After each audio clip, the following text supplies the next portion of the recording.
Bien, María y Lena, entonces vamos a iniciar esta que es la octava reunión virtual de coordinación de todo el grupo que tenemos prácticamente a nivel mundial.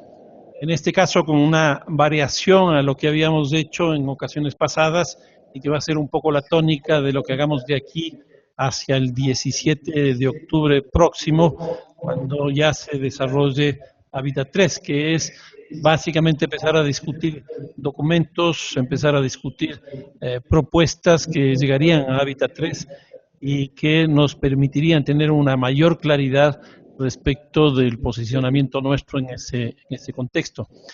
En esta ocasión hemos previsto la participación de Lena Sennett de New School desde Nueva York, en los Estados Unidos, que es la persona que ha venido coordinando un proyecto de investigación prácticamente a nivel mundial respecto de qué es lo que ha ocurrido en estos últimos 20 años desde Hábitat 2 hasta Hábitat 3. Qué de los compromisos se han cumplido, cuáles no se han cumplido, en fin, para lo cual pues han logrado hacer una investigación bastante interesante y con mucha profundidad, utilizando más de 100 indicadores cuantitativos que nos permiten tener una visión completa. En esta ocasión, Gustavo, te pido si apagas el micrófono, porque Gerardo, si apagas el micrófono te pediría, le dejas la imagen, pero le apagas tú el micrófono. Entonces, lo que haríamos en esta ocasión es una innovación en el sentido de que vamos a empezar a discutir documentos, propuestas y temas, pero por otro lado también hemos logrado que en algunos países de la región se tengan reuniones bastante más amplias. Por ejemplo, en el caso de Bogotá tenemos a Gustavo Ardila con la Hemeroteca Nacional de Colombia, donde nos están escuchando y viendo, y por lo tanto les mando un saludo muy afectuoso. Lo mismo en el caso del Colegio de México, en México, donde se ha constituido también un grupo, y también en el caso de Caracas, en Venezuela, además de los miembros individuales que están ya en un número de 14 personas que están ya trabajando con nosotros. Así que con estos dos cambios, esta apertura para que podamos discutir socialmente este tema y por el cambio que ya no vamos a discutir muy explícitamente las cosas de organización porque ya han avanzado lo suficiente, vamos a trabajar más bien ya los temas. Así que con esto, María Carrizosa, te doy la palabra para que empecemos ya la reunión desde Nueva York. Así que buenos días a ti y a Lena y empezamos entonces con la reunión. Pues un saludo muy especial. Discúlpame un momento, María, se me olvidó. Quisiera pedirte a Alex Terán, que es nuestro asistente en las cuestiones técnicas, nuestro especialista en temas técnicos, que nos haga una explicación de cómo vamos a funcionar en términos técnicos para que no tengamos problemas. Y luego sí te doy la palabra, María. Así que, Alex, por favor. Bueno, buenos días. Buenos días con todos y con todas. Básicamente las reglas para participar ordenadamente en esta reunión es la siguiente. Primero, las personas que tenemos internet con buena velocidad, que sabemos que tenemos internet regular con buena velocidad, podemos activar la cámara.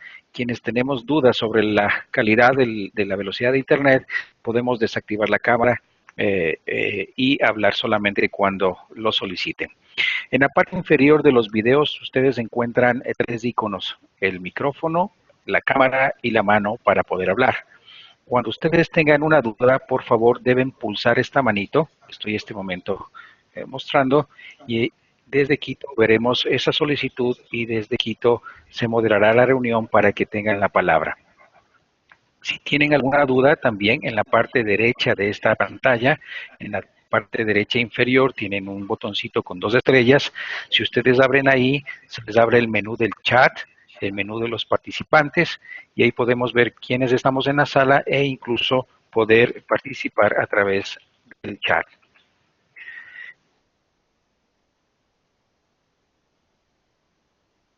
Entonces te doy la palabra, María, y empezamos formalmente ya la reunión en la parte del contenido. Pues muy buenos días a todos, los saludo desde Nueva York, desde el New School. Seguramente algunos de ustedes ya han escuchado a Michael Cohen, nuestro director y líder de este proyecto, participar en estas reuniones del Hábitat 3 Alternativo. Yo quería mencionar, hablarles un poco de un proyecto que hemos liderado al interior del Observatorio Latinoamericano del New School, y darles un poquito de contexto de ese proyecto.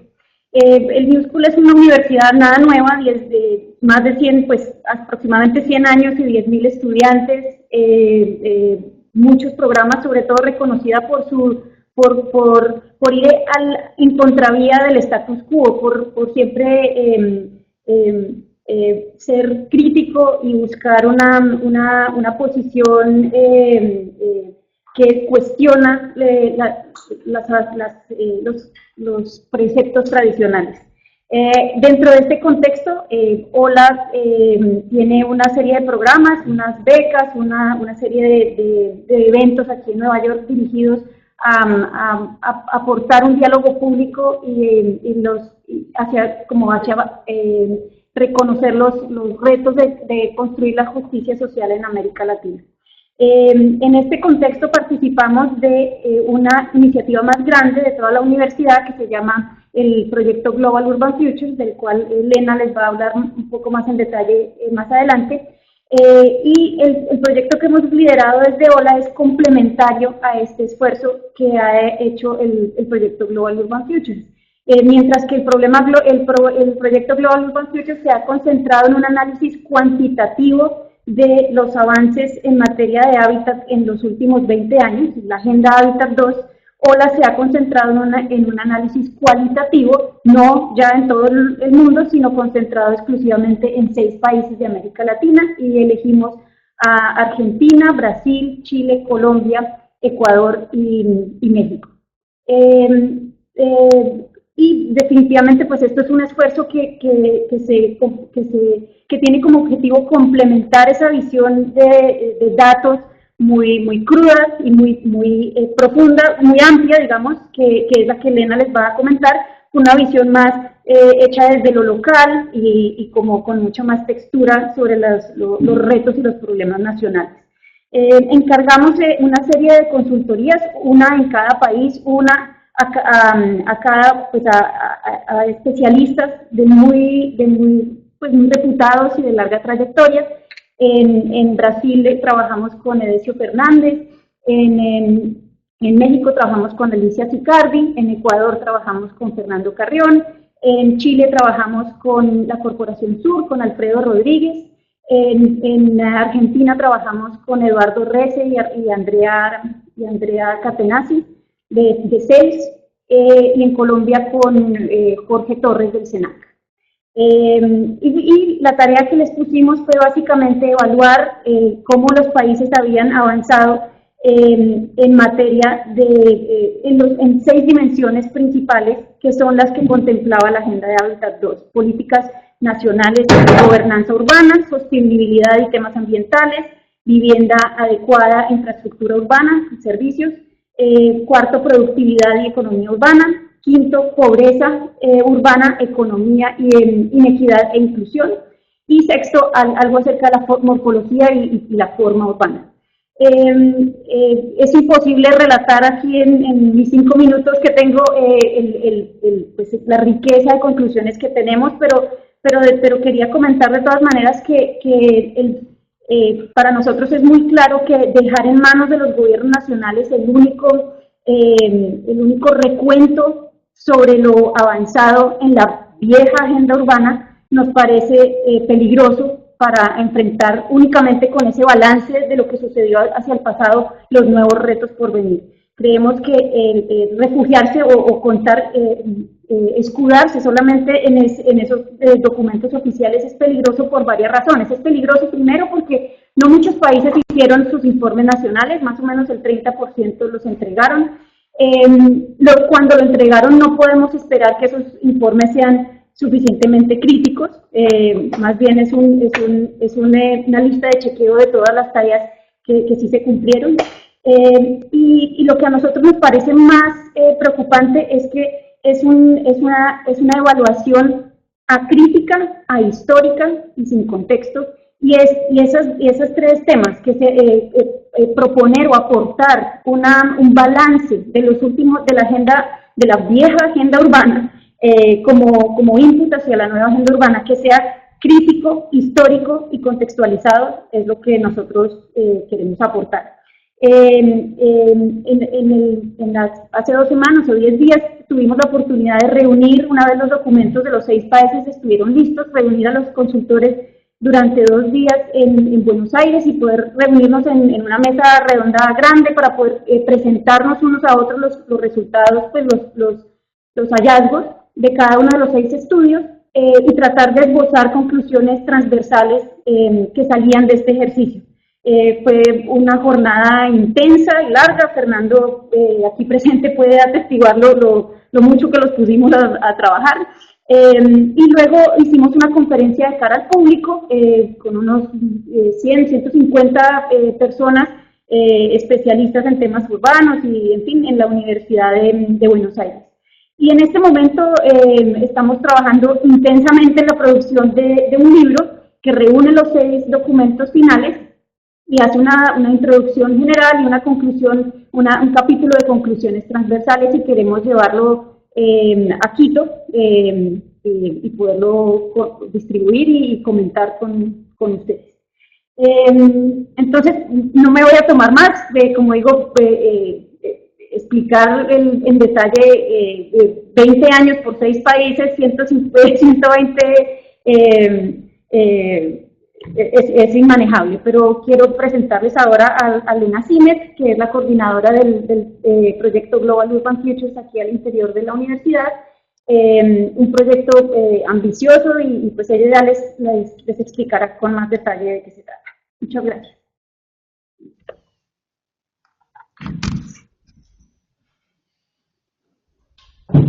Hola, muy buenos días a todos y a todas. Mi nombre es Lena Simet y, como ya dijo María, soy la coordinadora del proyecto que se llama Global Urban Futures dentro de la New School, la facultad en Nueva York. Bueno, y el proyecto que le voy a presentar hoy se llama el Habitat Commitment Index. Es un índice que tiene el objetivo de analizar lo que pasó entre desde Habitat 2 en 96 y ahora, pues los datos que tenemos son de 2015, más 2014-2015. Y un poco de contexto que ya le dio María es que el año pasado en la PrepCom 2, que es una conferencia preparatoria de Habitat 3, que fue en Nairobi, Michael Cohen, yo y otro representante de la New School participamos en esa PrepCom y estuvimos en una reunión sobre los compromisos que van a básicamente tomar en Habitat 3. Y un representante de la coalición Habitat International Coalition, que es un ONG que trabaja mucho en el tema de los compromisos de Habitat 2, puso la pregunta si alguien está analizando lo que pasó desde Habitat 2. Y la respuesta de UN Habitat fue que es la responsabilidad de los países mismos de hacer un reporte. Cada país tenía que hacer un reporte sobre lo que pasó en esos 20 años. Pero lo que obviamente es un poco difícil de tener una perspectiva crítica de los países y básicamente tener un reporte que tiene una mirada global y general de lo que pasó en esos últimos 20 años, y por eso, y después de leer algunos de esos reportes, también decidimos que no es suficiente de tener un reporte de cada país, y además muchos países ni cumplieron esos reportes, y por eso empezamos este proyecto que lo que llamamos Habitat Commitment Project. Y bueno, ahora le voy a compartir una presentación de PowerPoint para que vean algunos de los resultados de ese proyecto. Y, un momento. Okay.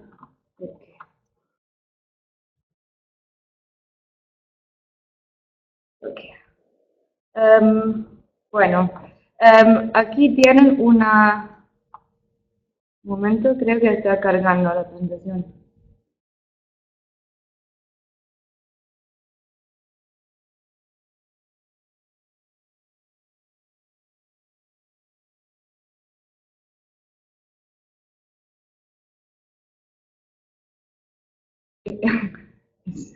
Ah, no sé qué pasó. Un momento. Ok. Creo que... Ok, ahora está. Bueno, eso solamente era un poco de contexto que ya le dimos en algunos minutos. Y entonces, algunas preguntas de investigación que pusimos al principio de ese proyecto fue, pues primero, considerando el crecimiento económico de las últimas 2 décadas, sobre todo en Asia, cómo han utilizado los países esos recursos para mejorar las condiciones urbanas y también cumplir los compromisos de Hábitat 2. Y una segunda pregunta fue cómo pueden influir esos resultados y esos, pues, esos resultados que tenemos de Hábitat 2, influir los nuevos compromisos de Quito. Y además no solamente es que decir a ese país no cumplir los compromisos, pero también identificar algunos soportes que los países podrían beneficiar. Por ejemplo, si decimos un país en Asia, por ejemplo, no cumplir los resultados, aunque tenía un crecimiento económico muy grande, tal vez necesita algún soporte técnico para cumplir los nuevos objetivos de Hábitat 3. Aquí ven las etapas de investigación. Y pues la primera etapa era una revisión en gran detalle de la Agenda de Hábitat del 96. Y como María ya les dijo que identificamos 6 categorías más o menos de compromisos. La primera es infraestructura residencial, la segunda es pobreza, empleo, sustentabilidad, capacidad institucional y equidad de género. La segunda etapa era una recopilación de indicadores y datos para esas 6 categorías.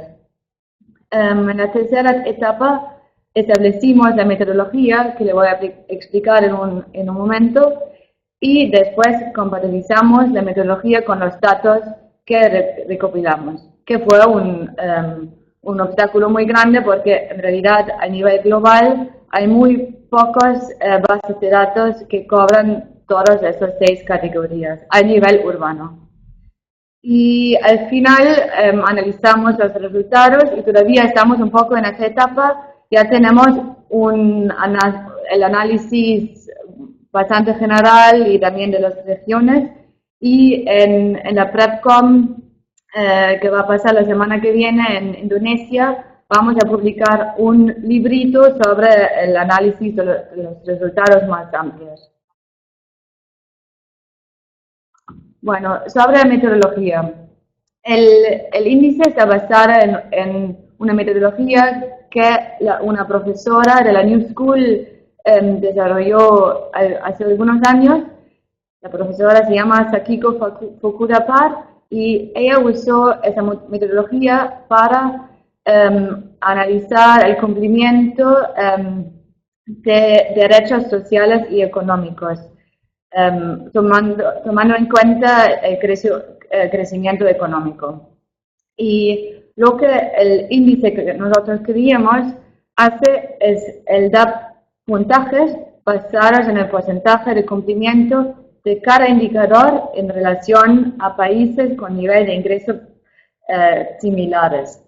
Entonces, significa que el índice no solamente toma datos que, por ejemplo, encontramos en la CEPAL o el Banco Mundial, sino toma los datos y lo calcula en relación con los ingresos de los países y también lo compara con países con niveles de ingresos similares. Para hacerlo un poco, porque es un poco complejo, aquí le voy a mostrar un gráfico que tal vez pueda clarificarlo un poco. Aquí tienen una frontera que nosotros llamamos la frontera de posibilidades y básicamente dice que en cada punto de los recursos o de los ingresos o de PIB, un país logró lo máximo posible en esa frontera. Por ejemplo, si ven ese punto acá, puede ser que Haití, por ejemplo, en el año 97 logró, así por ejemplo acá, logró un saneamiento urbano de 70%. Sino otro país logró con los mismos recursos mucho más, ¿no? Y logró casi 100%. Y eso significa que es posible lograr esa frontera con los recursos que ven por abajo. Entonces, eso sería por un indicador. Y porque tuvimos que hacer ese análisis con cada indicador. Y también parte de la metodología era que cada indicador necesita o tiene que mostrar una correlación con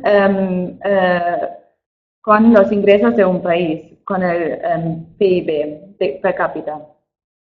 Y por eso usamos esa metodología por algunas razones.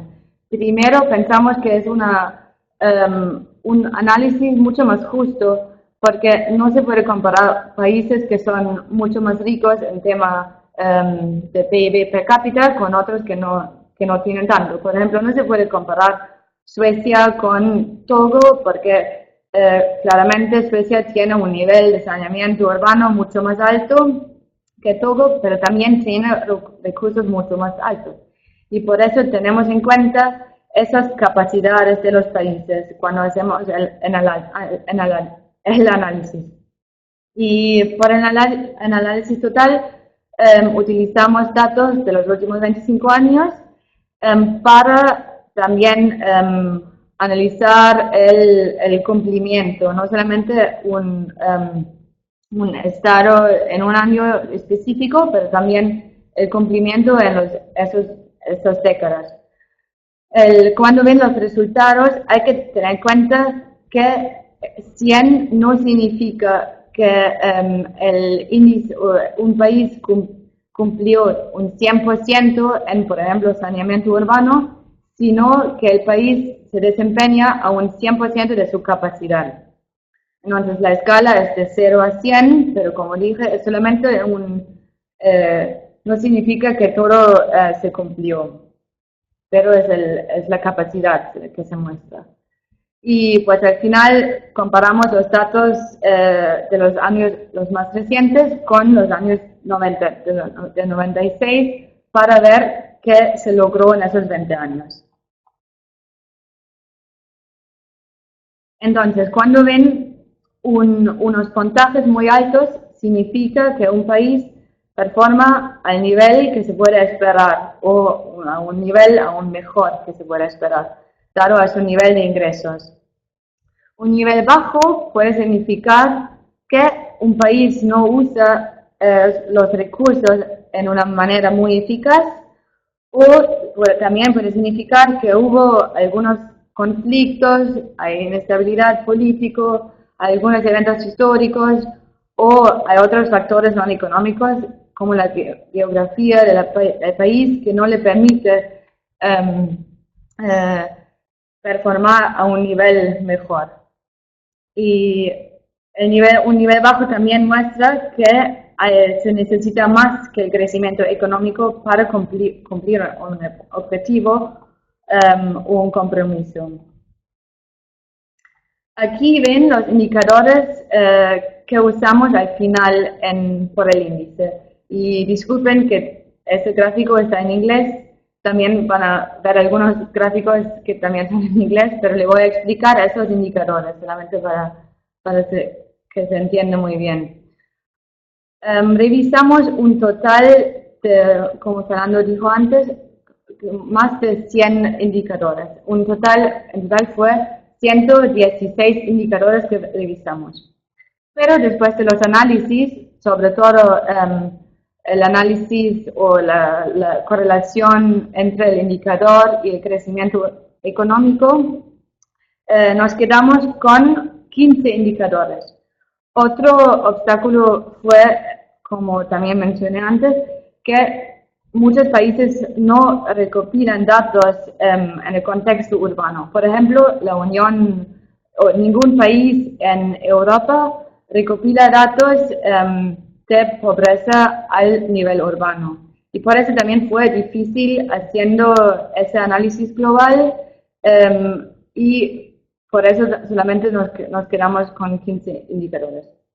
Y acá les ven en las 6 categorías que identificamos antes en la agenda de Habitatos. Y bueno, acá en la categoría capacidad institucional ven la eficacia del gobierno y también la calidad del gobierno. Y acá por abajo ven la base de datos de donde sacamos los indicadores. En la categoría de género usamos la tasa de matrícula bruta cesario de mujeres, el riesgo de muerte materna y empleo no agrícola de mujeres. En la categoría infraestructura residencial usamos acceso a acueducto, acceso a agua potable, saneamiento urbano mejorado y electricidad urbana. En pobreza usamos mortalidad de menores de 5 y pobreza urbana. En la categoría de empleo usamos empleo vulnerable y empleo formal, que es el inverso de empleo informal. Y en la categoría de sustentabilidad usamos exposición a riesgo ambiental y la generación eléctrica de recursos renovables.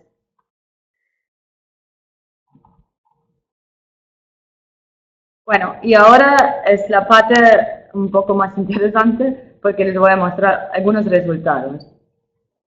Ok, aquí ven 2 mapas. La primera mapa arriba demuestra el índice en el año de Habitat 2, así de 96. Y la mapa de abajo le muestra los resultados del año 2015-2014 más o menos. Ya ven que hay alguna diferencia entre esos resultados, pero como no se ve muy bien en los dos mapas, tenemos una mapa más que le muestra solamente el cambio. Entonces, aquí ven los países... Lina, por favor, ¿nos podrías explicar la gama de colores en el gráfico anterior? ¿Qué significa? Bueno, aquí los colores más intensos en azul tienen un índice bastante alto. Entonces ya ven que sobre todo en América del Norte, Australia y Europa, que tienen un azul bastante, un poco más oscuro. También en Latinoamérica es un poco pues más mezclado el resultado, pero también es bastante bueno el índice. Y en África tienen una situación no tan buena y un poco mezclada también. Y en Asia igual, ¿no? Ya se nota que India y China no cambiaron mucho y de hecho, no sé si se nota muy bien, pero China se bajó, o el índice disminuyó desde Habitat 2. Pero básicamente los datos significan, o los números, los colores significan lo más claro que es, lo más bajo es el índice. Entonces, aquí en ese mapa viene el cambio. y solamente el cambio. No significa que en los últimos años tenía un nivel muy alto, pero solamente significa que un país se mejoró en el índice o se disminuyó. Y acá las diferencias se notan muy bien. Por ejemplo, en América Latina se nota que Argentina, Chile, Brasil aumentaron mucho en el índice, México también, pero tuvimos resultados no tan buenos en, por ejemplo, Colombia, Venezuela y la República Dominicana. Los resultados son los más, o son muy interesantes, por ejemplo, en África, porque ya ven que hay muchos colores muy diferentes. Aquí se nota la diferencia en el desempeño de los países. Y lo que es interesante que en una parte de Asia básicamente todo se mejoró o no cambió mucho. Y China, que también nos hace pensar mucho porque tenía un crecimiento económico muy alto, pero no se mejoró tanto en los indicadores que analizamos. Sí, en Europa no hubo tantos cambios y tampoco en la parte norteamericana. Aquí ven la distribución del índice y significa pues, el número que ven acá dentro de los círculos, significa que eso es el número de países que disminuyeron, que aumentaron o que no tenían cambio. Entonces ya ven que hay muchos países que no mostraron un cambio muy significativo, básicamente 40% no hubo mucho cambio. Sí, hubo algunos países, pues 43%, que aumentaron en el índice, pero también identificamos un poco más que 18% de los países que bajaron. Aquí veo una pregunta, no sé si respuesta ahora o más al rato.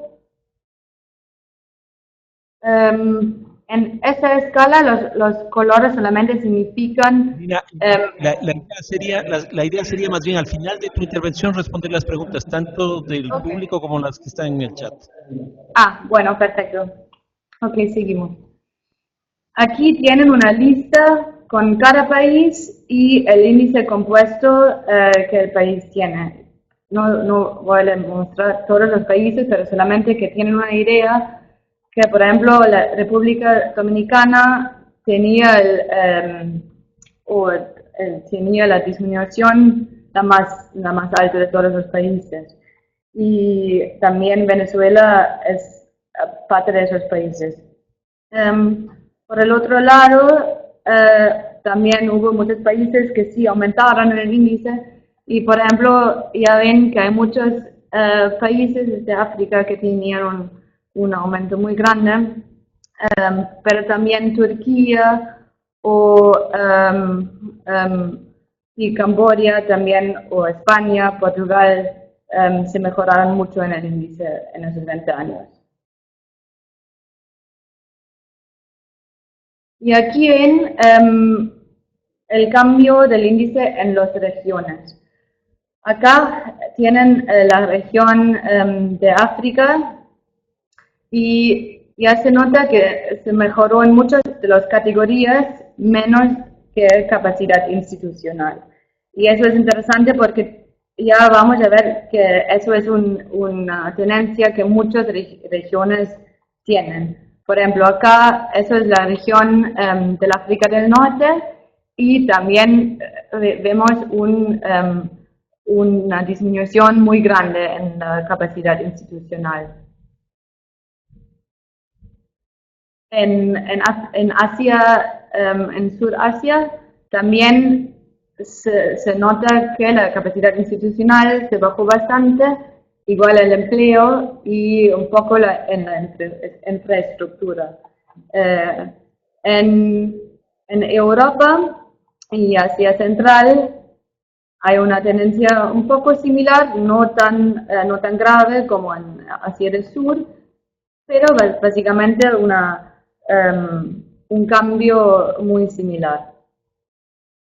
Y acá tienen Asia del Este y Pacífico, y igual también notamos una disminución muy grave en la capacidad institucional. Lo que nos sorprendió mucho es, ya se puede notar que el tema de género se mejoró bastante, pero hay que decir que por el análisis analizamos más que 40 indicadores en el tema de género y solamente nos quedamos con 3 indicadores que les mencionó al principio, y porque la mayoría de los indicadores no muestra una correlación con el PIB de un país, con un ingreso de un país. Y eso es muy interesante porque significa que un mejoramiento en la equidad de género no depende de los recursos de un país, pero depende de otros factores. Entonces, aquí ven un poco más en detalle el cambio que veamos en Latinoamérica y el Caribe. Ya se nota, pues aquí ven en el color gris más oscuro es el índice en el año 2014-2015 y en el gris más claro es el índice de 96. Y acá el verde muestra un cambio positivo y el rojo significa un cambio negativo. Y ya se ve muy claramente que, por ejemplo, Argentina se mejoró bastante, igualmente algunas de las islas en el Caribe, Chile, Jamaica, México, Brasil, pero por el otro lado tenemos, por ejemplo, Venezuela y la República Dominicana, que se bajaron bastante. Y de hecho la razón en esos dos países fue la capacidad institucional que se bajó significativamente. Aquí el cambio en África, se nota que algunos países, por ejemplo, como Burundi, aumentaron bastante, pero por el otro lado también hay algunos que bajaron en el índice. Aquí ven el cambio en Asia del Este y Pacífico, y acá, como mencioné antes, China es el país que se bajó lo más en esta región. Aquí ven Europa y Asia Central, y acá también ven otra vez que Turquía aumentó bastante, y por el otro lado, por ejemplo, algunos países en Europa del Este, Georgia, se bajó bastante. Y lo que en esos gráficos se puede mostrar también que sí ven el cambio, pero también se nota que, por ejemplo, Turquía es el país que aumentó lo más, pero no significa que es el país que tiene el mejor desempeño de todos los países. Por ejemplo, parece que Denmark es el país que Dinamarca es el país que tenía el mejor desempeño de todos los países. Aquí ven el cambio en Asia del Sur, y se nota que Bangladesh y Sri Lanka se bajaron, y Nepal y Pakistán por el otro lado no, y India, que tiene un crecimiento urbano muy grande y muy rápido, básicamente no cambió mucho. Pero como ustedes son todos situados en Latinoamérica, pensamos que sería interesante demostrarles un poco más en detalle algunos cambios en Latinoamérica. De los 41 países que incluimos en el análisis, solamente 29 fueron incluidos por las razones metodológicas que les expliqué antes. En toda la región, el PIB creció de 8.000 o de básicamente 9.000 a 13.000 y algo, que es un crecimiento en promedio de 3%. También tenían un crecimiento en la población urbana de 40%, que es bastante grande, pero el índice solamente nota un cambio no tan significativo de 0.11 puntajes desde Habitat 2. Y como también mencioné antes, los países que tenían un cambio bastante significativo son Venezuela y la República Dominicana. El país que tenía los mejores resultados es Uruguay, que se mejoró con más de 6 puntos desde Habitat 2. Y acá ven la situación en la región comparado con la situación global. Entonces, en rojo es Latinoamérica y en gris es el cambio a nivel global. Entonces, ya ven que hay una diferencia muy grande en el tema del empleo y en el tema de la capacidad institucional, que bajaron mucho en la región, pero pues casi no cambiaron mucho en el empleo, pero sí mejoraron al nivel global. Y eso me parece muy interesante. Y también me parece muy interesante que la pobreza la región se mejoró bastante en el tema de la pobreza y más que el nivel global. Aquí ven un poco más en detalle el cambio de cada indicador en la región y los indicadores que cambiaron lo más son en el tema de género, la tasa de matrícula bruta, terciario de mujeres y también en el tema de pobreza urbana, ¿no? Aquí ven que se mejoró más de 18 puntos. Pero en la calidad de gobierno y la eficacia de gobierno se bajaron también bastante. Y en esa hoja ven algunos países que performaron o que tenían un desempeño mejor que los otros. Aquí ven Argentina, por ejemplo, en la categoría de pobreza, que se mejoró más que los otros países con más que 30 puntajes. Brasil, en el tema del empleo, se mejoró con más de 7 puntos y Chile se mejoró en el tema del género con más que 56 puntos. Eso es un cambio muy, muy significativo. Colombia, por el otro lado, por ejemplo, en el tema del empleo no vulnerable, bajó con 24 puntos. Y aquí ven, porque hicimos un análisis bastante profundo también de los 6 países que María mencionó al principio, porque hicimos este estudio cualitativo, así también hicimos un análisis cuantitativo bastante profundo de esos 6 países. Y acá ven en cada categoría cómo cambiaron los 6 países. Y acá en la categoría de infraestructura residencial, por ejemplo, se nota que Argentina tenía un cambio muy positivo en el tema de electricidad urbana.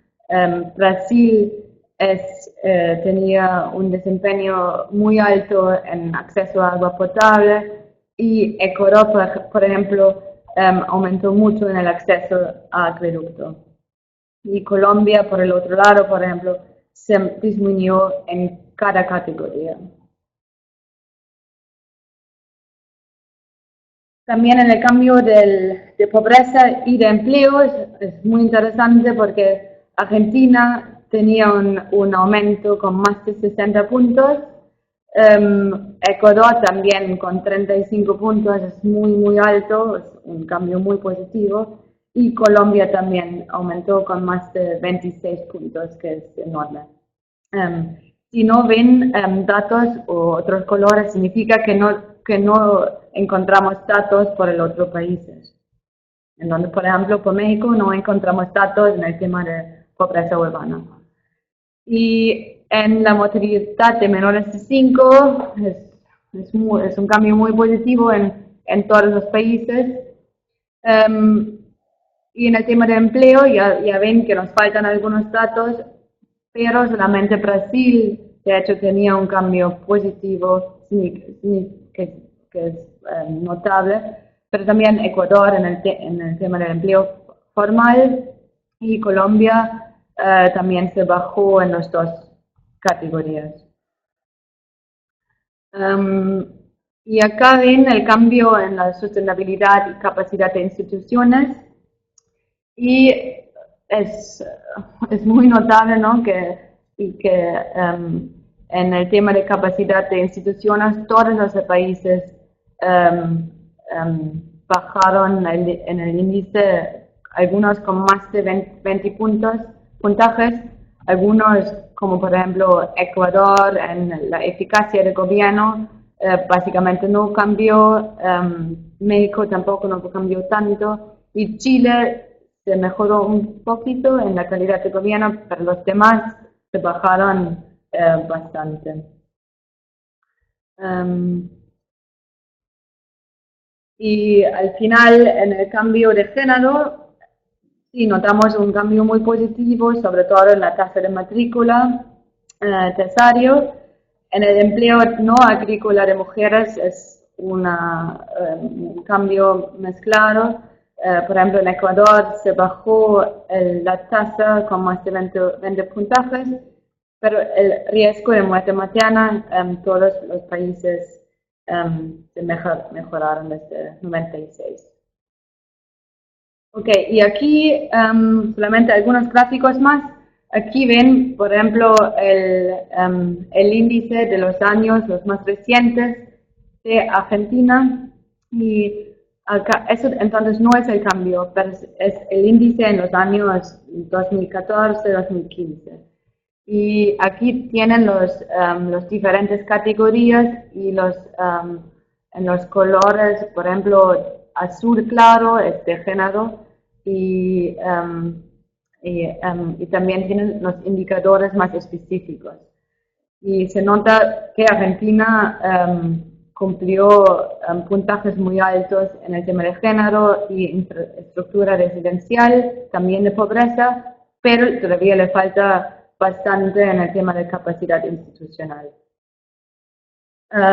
También les voy a mostrar los resultados de Colombia, porque Colombia es uno de los países que de hecho tenemos datos en cada categoría, que es muy impresionante.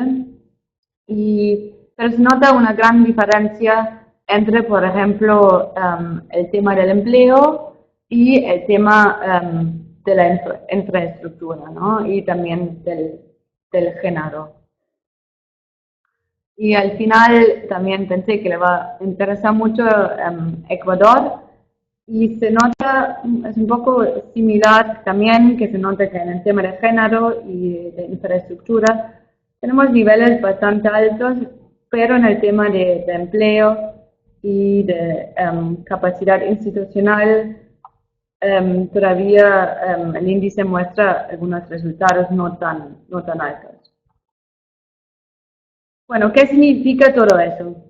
En todos los países que analizamos, que fueron en total 169 países, no hubo un cambio muy significativo. En el cambio global, el promedio era 1.5 puntos. Así es básicamente un cambio no tan significativo. Globalmente la categoría de género fue la que más aumentó, con más que 8 puntos, y la categoría de capacidad institucional fue la que más disminuyó, con más que 11 puntos. Y pues lo que nos interesó bastante es que aunque los países tenían un crecimiento económico muy alto, la mayoría de los indicadores no mejoraron tanto, ¿no? Y sobre todo en los países como China y India, que tienen millones de habitantes urbanos, el índice de hecho ha bajado. Y además, que solamente nos quedamos con 15 indicadores, fue el resultado que no hay una gran disponibilidad de datos urbanos y por eso también esperamos que con Habitat 3 eso se puede cambiar un poco y van a recopilar más datos al nivel urbano. Y algunas lecciones para la nueva agenda urbana es que pensamos que los compromisos tienen que tener en cuenta las capacidades de los países para que sean realísticas, ¿no? Y para también los países puedan lograr los compromisos.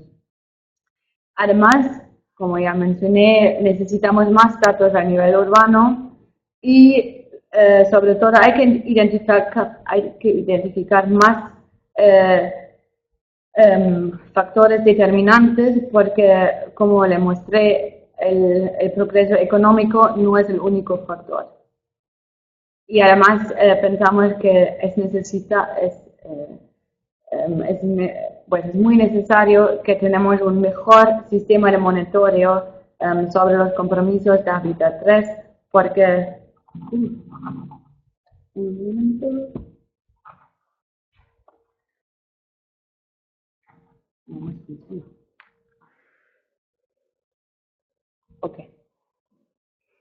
perdón, hubo un problema técnico, ¿no? Bueno, y la última lección es, como ya mencioné, es que necesitamos un mejor sistema de monitoreo de los compromisos de Hábitat 3. Bueno, eso básicamente es todo. Todavía seguimos con este proyecto y algunos de los próximos pasos es establecer un índice similar al nivel urbano y también identificar algunos factores aparte del progreso económico que determinan el progreso de los países, porque ya vimos que, por ejemplo, en el tema de género o de sostenibilidad, el crecimiento económico no es el factor tan determinante. Bueno, eso es todo de mi lado, y si tienen alguna pregunta, bueno, muchas gracias. Bien, muchísimas gracias, Lina, por la intervención, que nos da obviamente una visión mundial de lo que ha ocurrido desde Hábitat 2 hasta hoy día Hábitat 3, que se va a hacer acá en Quito. Lo que procedería ahora, como habíamos quedado al principio, es que se puedan hacer observaciones, comentarios, preguntas, a lo cual les pido a los moderadores que están en cada una de las ciudades con grupos que están asistiendo, que igual que el resto nos pidan la palabra pulsando la mano que está en la parte de abajo, y si hay personas dentro del público que quieran hacer preguntas, también pueden acercarse a los respectivos micrófonos. Empezaríamos entonces con Bogotá, con la Hemeroteca Nacional, con Gustavo Ardila. Gerardo Ardila, perdón. Muchas gracias. Voy a darle la palabra a algunas de las personas que están aquí con nosotros para que hagan las preguntas, y luego yo mismo quiero hacer un par de comentarios. Entonces, primero, el doctor Octavio Fajardo, por favor, la pregunta que tenga. Sí, tengo inquietud por saber exactamente cómo es el algoritmo de las 15 variables, es decir, cuáles son las relaciones, cómo se leen las distintas variables dentro del indicador, cuándo se mueve hacia arriba o hacia abajo, eso cómo afecta al indicador total, que por la brevedad de la exposición no lo pudimos ver, y cómo consideran el punto de partida, porque, por ejemplo, por algún conocimiento que tenemos, sé que en saneamiento básico los países del Cono Sur arrancaban de un punto muy bajo, que no corresponde a la imagen de su nivel de desarrollo, y entonces por lo visto mejoraron mucho. Pero ese punto de partida, ¿cómo afecta al indicador? ¿Cómo lo tienen en cuenta, así como están teniendo en cuenta el nivel de desarrollo relativo de los países? Muy bien. Ahora, el doctor César Ruiz hace también una pregunta. Sí, son 3 preguntas concretas. La primera, ¿el indicador interno de cada país se midió con el agregado de los datos de todas las ciudades que se recopilaron o fue con el promedio? La segunda, el PIB que se midió, que daba un crecimiento entre el 96 y el 2015, ¿es a precios constantes o a precios corrientes, para poderlo comparar con el crecimiento del 40% de la población urbana que se midió? Y tercero, si el indicador tiene en cuenta la intensidad o la velocidad del proceso de urbanización de cada país, porque indudablemente hay países que llevaban una consolidación urbana más fuerte que otros. Bueno, muy bien. No tenemos más preguntas aquí adentro, solo un comentario. Primero, agradecer muchísimo a Elena, a María y desde luego Fernando, mil gracias por permitirnos participar. Eh, Quedan un poquito de preocupación, por lo menos desde mi perspectiva, porque los datos que se están presentando no concuerdan con los datos en general que tenemos en el país desde fuentes distintas. Y nos vuelve ¿qué se entiende como urbano y cuáles fueron las ciudades? En Colombia tenemos 4 ciudades muy grandes, pero tenemos un número de ciudades intermedias también muy alto que puede ayudar a cambiar un poco los datos. Ahora, pues naturalmente entendemos que las escalas para poder hacer comparaciones a nivel global no permiten llegar a tanto detalle, pero pues probablemente eso explicaría la sorpresa que nos dan los resultados de Colombia. Muchas gracias. Cierro el micrófono entonces, Fernando. Sí, sí, por favor, para que no haya posteriormente interferencia, pero si quieren volver a hablar, simplemente lo vuelves a pedir aplastando el icono de la mano. ¿Te parece responder ahora, Lina, o quieres un conjunto de preguntas adicionales? No, tal vez. Ahorita son muy técnicas. Mejor. Me parece mejor responder ahora, sí. Bueno, Okay, listo. Ok.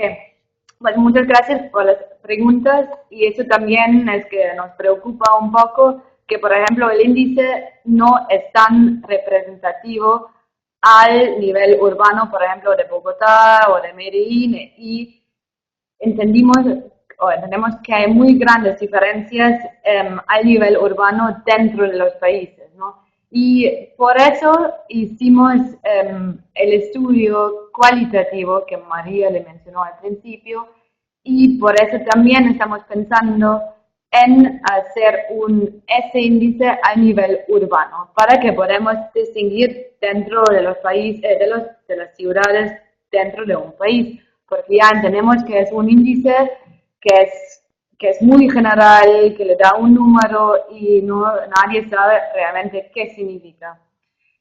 Pero los datos que usamos son, como les mostré al principio, la mayoría son datos de la ONU, del Banco Mundial, así son datos que son recopilados al nivel mundial. Puede ser, por ejemplo, que Colombia, o dentro de Colombia, algunas estadísticas son distintos, pero como hacemos este estudio a nivel global, usamos bases de datos que ya son, que existen, entonces no podemos, por ejemplo, tomar datos de cada país y compararlos. El indicador, a ver, hubo una pregunta al principio sobre el algoritmo de los indicadores y el indicador compuesto. El indicador es compuesto de esos 15, el indicador es compuesto de esos 15 indicadores y cada indicador tiene el mismo peso. Entonces, no es que, por ejemplo, damos más peso al saneamiento urbano, pero cada indicador tiene el mismo peso y el indicador es compuesto de esos 15 factores. Y entonces, por ejemplo, lo que tenemos en el cambio de Colombia en el tema o en el índice compuesto es el cambio del 96 a 2015, ¿no? Entonces, si digo Colombia tenía un aumento de 4 puntajes, significa que se mejoró con 4 puntajes. Pero no significa que se mejoró en cada uno de los indicadores. En cuanto al PIB, usamos el PIB constante de 2011. No, el PIB corriente per cápita. Y el nivel de urbanización sí también lo veíamos en el análisis, pero no está incluido en el algoritmo del índice, ¿no? Eso también sería un paso muy interesante, por ejemplo, de ver dentro de las ciudades más urbanizadas, por ejemplo, cómo se mejoró o se bajó el índice. Eso sería también un paso para el futuro. Ok, a ver. Sí, creo que eso más o menos fue todo. No sé si las preguntas son, o si todavía tienen preguntas sobre eso. Bien, después retomamos, si quieren, tanto desde Colombia como desde los Estados Unidos, el tema este que es un poco más técnico. Ahora le doy la palabra a México, al Grupo de México, con Jaime Erazo, que está a la cabeza, así que le pido que tome la palabra. Sí, buenas tardes. Acá tenemos algunas preguntas desde el Colegio de México y las vamos a elaborar. Primero, Manuel Damer tiene la primera. Yo tenía algunas preguntas. ¿Sí se me escucha bien? Sí, perfecto. ¿Se los escucha? Sí, perfecto. Sí. Ok, yo tenía algunas preguntas. Primero, felicitar por el estudio, que parece muy interesante, y por la exposición. Creo que hay unas preguntas de orden más metodológico que ya han sido planteadas, como el propio uso de los indicadores, el que no les haya otorgado un peso específico a los indicadores, o el que no comprenda la heterogeneidad de los procesos de urbanización o aquello que definen como urbano en todos los países, porque si uno ve países por países, ve que las acciones sobre infraestructura, etcétera, dependen mucho, estamos hablando de grandes ciudades o estamos hablando de pequeñas ciudades o todo aquello que definimos como urbano.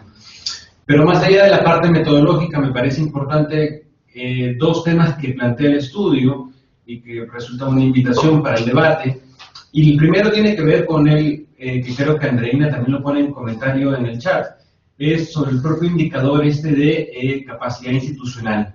Y en qué medida este indicador de capacidad institucional termina generando una trampa sobre el conjunto del indicador en su conjunto, que termina haciendo que ciertos países tengan ciertos problemas, ¿no? Porque es un indicador que está muy metido en esta discusión sobre el Estado frágil y que en América Latina tiene una discusión bastante particular, ¿no? Hablando desde el caso de nuestros países. Ese me parece que es un primer tema que yo creo que no tenemos por qué tener una respuesta ahora, pero sí me parece que invita a una discusión mucho más amplia, ¿no? Sobre todo si es que estamos pensando en qué es lo que está haciendo el Estado. Y eso nos lleva a un segundo tema, que es la agenda de hábitat. ¿Es una agenda del Estado únicamente o es una agenda que tiene que involucrar otros actores a nivel subnacional? ¿Y en qué medida el discutir hábitat y los compromisos de hábitat solamente a partir de ciertas características y no de otros niveles de gobierno, estamos volviendo a caer en una misma trampa sobre la discusión de lo urbano y de las ciudades? Entonces me parece que hay como estos dos grandes temas de discusión que me parecieron como interesantes, más allá de solamente lo metodológico, ¿no? ¿Alguien más? Si tenemos una segunda pregunta de Sara. Gracias. Buenos días y muchas gracias por la presentación. Yo tengo una pregunta, como nada más de entender lo que comprende un par de los indicadores, es que no capté la diferencia de saneamiento urbano mejorado y acceso al acueducto. Entiendo que acceso al acueducto es, digamos, lo que en otros países llamamos el drenaje o el desalojo de las aguas servidas, pero entonces saneamiento urbano mejorado no capto que comprende. Y otra pregunta más de orden metodológico, si esta metodología que han aplicado de pronto puede ser replicable a nivel al interior de algunos países, es decir, que sea por ciudades o sea por estados, o inclusive por grandes municipios o ciudades las más grandes de un país, por ejemplo, si es replicable al nivel de un país. Una tercera pregunta de Oscar. Hola, buenos días. Yo tengo una pregunta muy puntual, más de orden metodológico. Pregunto cómo se asegura que metodológicamente que el cambio en los indicadores es consecuencia de llevar a cabo los hábitats. Si hay una justificación metodológica o cómo es que aseguran que que se llevaron a cabo ya los hábitats, ahí cambian los indicadores. Sí, esas son nuestras tres primeras preguntas. Bien, Lena, por favor, tienes entonces tiempo para responder.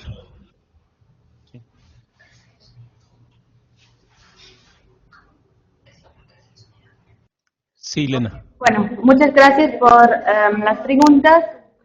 Primero, creo que las preguntas son muy válidas, ¿no? Y también son un poco relacionadas a las preguntas que tenía el grupo de Colombia, ¿qué significa el urbano? Y claro, claramente hay una gran diferencia entre los países, lo cual terminan como urbano o los cuales no determinan como el urbano.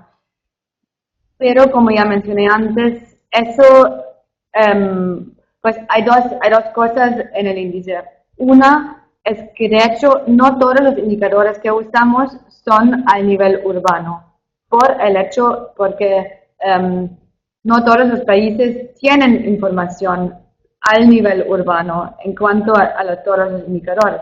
Por ejemplo, en el tema de género, de hecho, muchos de los indicadores no tienen en cuenta o no solamente están solamente en el urbano, pero son a nivel nacional.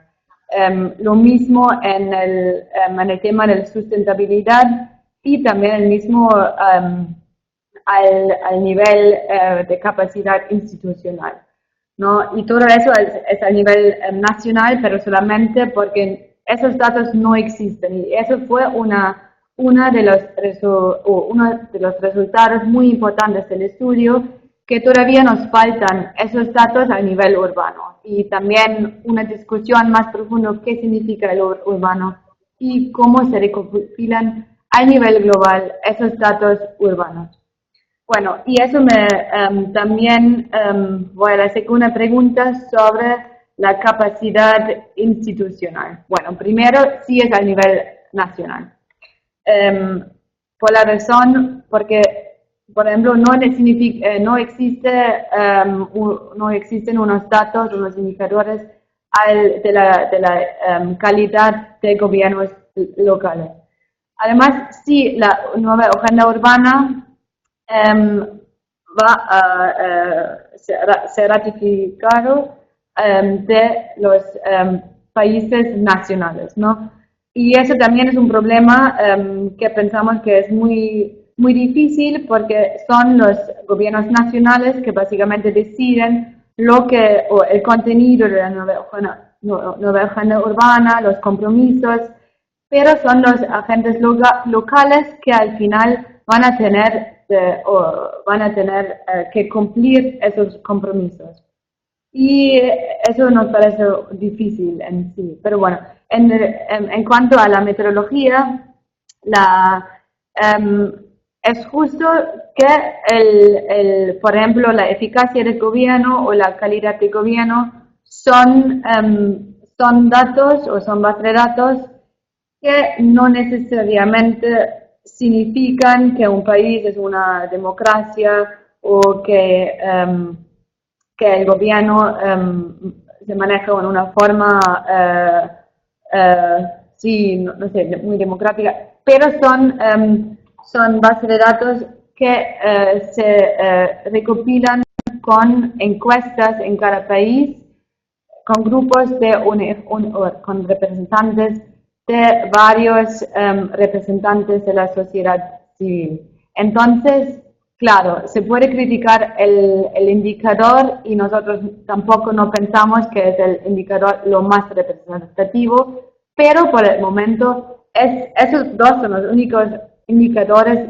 que existen a nivel global que presentan la capacidad institucional y que tienen una relación con el nivel económico y con el PIB. Bueno, eso en cuanto a la capacidad institucional.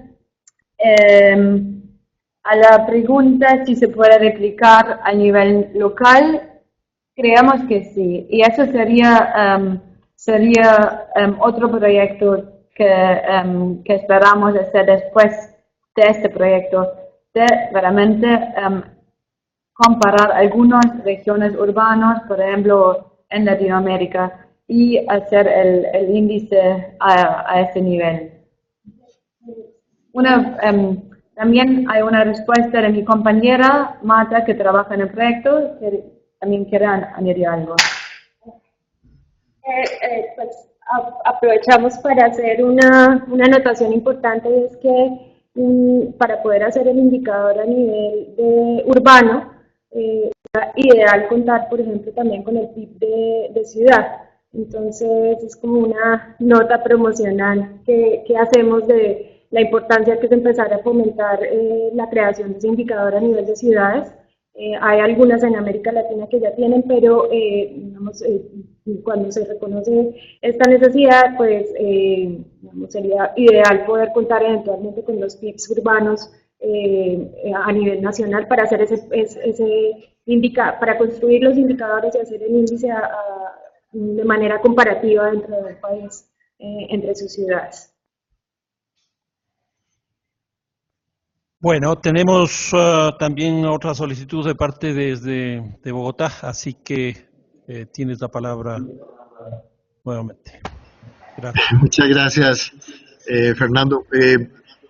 No, más que una pregunta, un comentario que sí pues ya se puso sobre la mesa, y es que una de las peticiones importantísimas que están haciendo las ciudades, estamos haciendo las ciudades, es que ¿me están escuchando, perdón? Sí, lo que pasa es que hay un pequeño ruido que está atrás. Yo les pediría que si pueden apagar los celulares allá, en Bogotá. No es aquí, debe ser en otra parte. Aquí estamos muy juiciosos. Realmente, pero con celulares juiciosos, pero con celulares prendidos. No. Bueno, dale. Ya está mejor.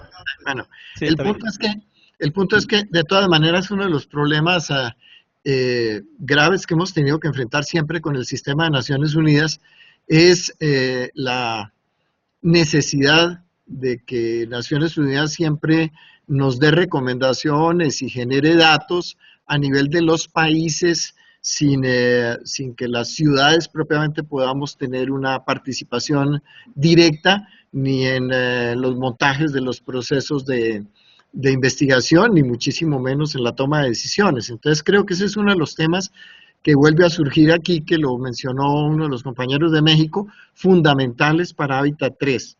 El otro tema que creo también que es importante relacionar con esto es que yo creo que tenemos que buscar la posibilidad de separar por tallas las ciudades, ¿no? No son iguales los problemas que tenemos que afrontar en ciudades por encima de 10 millones de habitantes, de 8 o 9 millones de habitantes, que ciudades que tienen un promedio de 2 a 3 millones de habitantes o menos. De manera que ahí pues el tipo de transformaciones y la manera como se utilizan los distintos índices pues tiene que cambiar y que tiene que variar. Entonces, yo creo que desde el punto de vista puramente metodológico, yo entiendo el problema tan grande de querer tener índices globales, porque eso, las escalas se distorsionan terriblemente, pero sí creo que regionalmente podríamos hacer esfuerzos que además ya han sido avanzados. ONU Habitat hizo un trabajo importantísimo en América Latina sobre desigualdad, que yo creo que da resultados muy distintos de los que estamos viendo hoy en esta comparación global. Entonces, pues ya apuntándole un poco a Hábitat 3, recojo, es importante que pensemos cómo logramos que las ciudades tengamos una mayor participación por encima de los países, más aún en casos en los cuales los gobiernos nacionales y los gobiernos de las ciudades en algunos casos tienen políticamente confrontaciones serias que hacen que los resultados sean manipulados políticamente desde adentro y que por lo tanto los datos que se obtienen no son datos propiamente confiables en todos los casos. Muchas gracias, Fernando, y gracias a Nueva York. Gracias, Marta. Me encanta verte. Bueno, ahí están los paisanos reconociéndose. Bueno, hay una pregunta en el chat de Andreina Torres que vale la pena que le leamos para que respondas también. Buenos días y buenas tardes con todas y con todos. Andreina tiene un problema con el micrófono, así es que nos ha escrito su pregunta a través del chat. Quizás la mayoría ya la vimos, si no, ahora mismo la leo. A raíz de la elaboración del índice y luego con la investigación cualitativa, ¿se generó alguna discusión crítica sobre los indicadores utilizados, como por ejemplo el de la capacidad institucional generado por el Banco Mundial?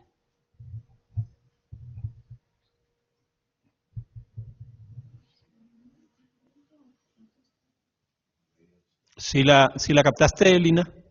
Ok.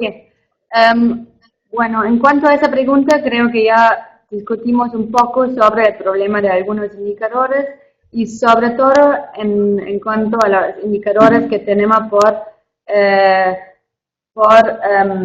sí, la capacidad institucional, ¿no? Los dos, como ya dije antes, los dos indicadores que tenemos, nosotros tampoco estamos 100% convencidos que esos dos son indicadores que realmente representan la realidad de cada país, ¿no?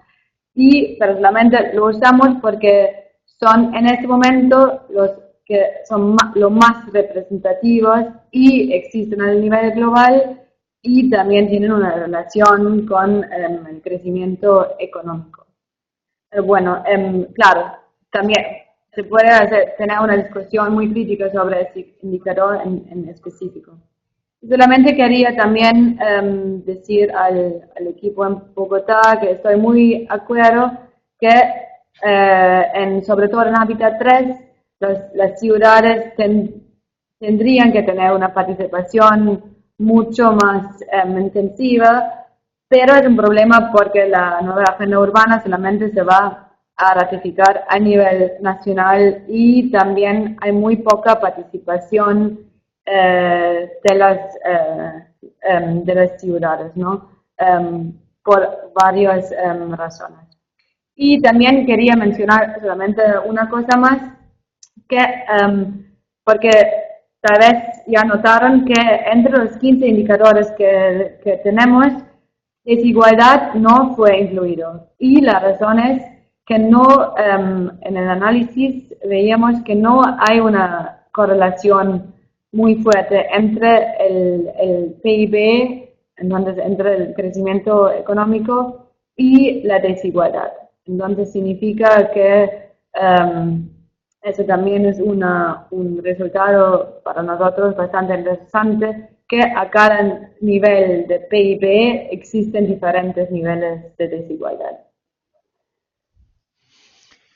Bien, Lina, muchísimas gracias. Yo tengo quizás para cerrar por lo menos unas 5 temas que me salieron después del debate y que son más de orden cualitativo, viendo hacia Hábitat 3.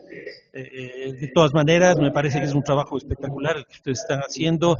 Cuando uno quiere juntar la información de tantos países y tan diversos, obviamente que eso es un problema y es muy complicado, sobre todo cuando nosotros estamos viviendo en ciudades y queremos ver qué es lo que pasa en nuestras ciudades, lo cual hace mucho más complejo.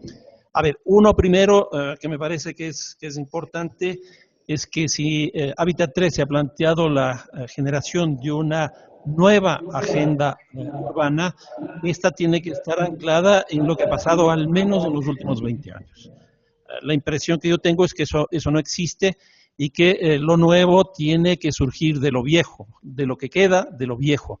Y eso Hábitat 3 no tiene, y lo que Lina nos ha presentado hoy día, pues hay elementos interesantes como para incorporar. Una segunda cuestión cualitativa que también me parece que queda claro es que no ha habido un cambio importante en estos últimos 20 años, de Hábitat 2 en Estambul hacia Quito, Hábitat 3. Esto también debería llevarnos a cuestionar qué sentido tiene hacerse unas agendas como la que se está planteando cuando en la práctica lo que da la impresión es que no se cumplen, que no se llevan a cabo, que los compromisos que se asumen pues terminan por ahí botados en el tacho de la basura. Es claro que no ha habido un cambio sustancial en el mundo y que hay algunos países incluso que han decrecido, otros que se han mantenido y hay muy pocos que sí han logrado pues mejorar. Una tercera cosa que creo que también sale muy claro es que el crecimiento económico no garantiza el cumplimiento de estas agendas. Y esto es importante tener en cuenta porque por más que un país crezca en términos de su Producto Interno Bruto, ¿cómo hacer que eso termine vinculado a los problemas principales que tiene cada una de las sociedades nacionales? Yo creo que eso también queda absolutamente claro y evidente con este trabajo. En cuarto lugar, pensando también en la agenda, cómo es posible plantearse una sola agenda para países tan distintos que existen en todo el mundo. En otras palabras, la misma agenda sirve para China como sirve para el Ecuador o sirve para Colombia. Son realidades tan diferentes, tan distintas, que terminamos con un conjunto de generalidades que a la larga no aportan mucho. Y eso se ve también con el tema del manejo de la información. La información que se trabaja principalmente es de orden nacional y no urbano, lo cual nos está mostrando que uno de los actores principales, y esto hemos discutido ya la semana pasada aquí en Flaxo, en Quito, que uno de los principales actores de la cumbre de las ciudades no está presente, que son las ciudades precisamente. En otras palabras, los municipios no tienen absolutamente nada que decir en la declaración final y en la agenda urbana. Probablemente a través de algunas reuniones haya algo de influencia, pero no van a firmar ese documento, no van a firmar ese compromiso, de tal manera que creo que ahí hay un problema también que debería resolverse.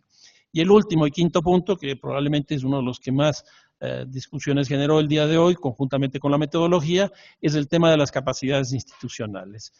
Yo creo que ese sí es un tema que deberíamos trabajar mucho más en profundidad y no simplemente dejarle así a la... es decir, no simplemente dejarle como un dato más que apareció en este caso y que debería aparecer obviamente en el documento final como un tema central.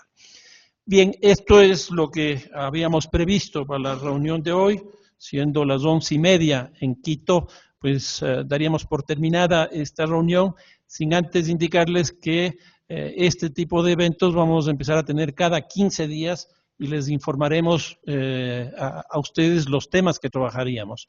Además, este sistema de videoconferencia que tenemos aquí en Flaxo permite registrar todo lo que ha acontecido en esta reunión, que fue obviamente grabada y que a los que les interese les podemos hacer llegar sin ningún problema. Obviamente los miembros que ya están participando dentro de la red pueden recibirlo esto sin ningún problema y pueden acceder también a través de la página web donde se están subiendo todos estos documentos. Así que con esto quedaríamos. Hay otra intervención desde Bogotá. Muchas gracias, Fernando. Es simplemente porque aquí las personas que están participando me sugieren que les solicite el favor de que nos hagan llegar los PowerPoint de hoy, si fuera posible, para poderlos ver con más detalle. Y si podemos perfectamente, como acaba de plantear Fernando, tener acceso, ojalá, a los materiales unos días antes de que nos reunamos para poder estar un poquito más preparados a lo que nos van a presentar y poder reaccionar con un poco más de profundidad. Muchas gracias a todos y Fernando, un esfuerzo muy importante. Muchas gracias. No, simplemente decirles que toda esta información va a estar colgada, o de hecho ya está, no este caso todavía, pero toda la información está colgada en la página web que nosotros tenemos de Hábitat 3 Alternativo, así que ahí pueden ver incluso el PowerPoint que se ha presentado el día de hoy, no hay ningún problema. La otra sugerencia sí me parece absolutamente válida, en el sentido de que hay que entregar los documentos previamente para poder tener un mayor conocimiento al momento de las presentaciones. Y terminaríamos con la intervención de Lena desde New School en Nueva York. Bueno, muchas gracias, Fernando. Solamente para agradecerles para la oportunidad de presentar algunos resultados. Y también solamente quería mencionar que ya tenemos el libro o el librito con una explicación un poco más profundo sobre el análisis y todos los resultados, la metodología y todo eso, y también le podemos enviar una copia electrónica para que lo ponen en la página web, pero es solamente en inglés en este momento. Bueno, está bien. No tenemos nada contra ese idioma por lo pronto, así que perfectamente que le suban en inglés y luego ya supongo que le harán en español. Así que, bueno, muchísimas gracias a todos y nos veremos dentro de 15 días. Hasta luego.